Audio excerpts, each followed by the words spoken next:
നമ്മൾ പലപ്പോഴും ക്ഷീണം തോന്നുമ്പോൾ ചായയോ കാപ്പിയോ ആണ് കുടിക്കാറുള്ളത്. എന്നാൽ സത്യത്തിൽ നിങ്ങളുടെ ശരീരത്തിന് വേണ്ടത് അതാണോ?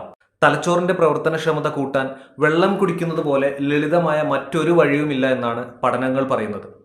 എനർജി മാനേജ്മെന്റിൽ ഏറ്റവും പ്രധാനപ്പെട്ട ഒന്നാണ് ഹൈഡ്രേഷൻ. ഒരു ഗ്ലാസ് വെള്ളം എങ്ങനെ നമ്മുടെ തലച്ചോറിന്റെ വേഗത കൂട്ടുമെന്ന് നോക്കിയാലോ?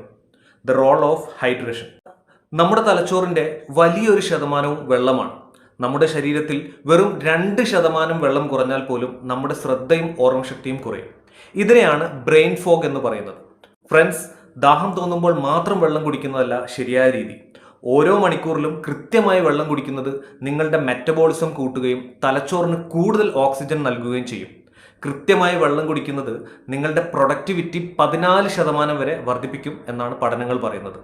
ഇനി മുതൽ ജോലി തുടങ്ങുന്നതിന് മുമ്പ് ഒരു ഗ്ലാസ് വെള്ളം കുടിക്കാൻ ശ്രദ്ധിക്കുക. നിങ്ങളുടെ കൺമുന്നിൽ എപ്പോഴും ഒരു വാട്ടർ ബോട്ടിൽ വെക്കുക. ആ കുപ്പി കാലിയാകുന്നത് നിങ്ങളുടെ എനർജി ലെവൽ കൂടുന്നതിൻ്റെ ലക്ഷണമാകും. Just give it a try.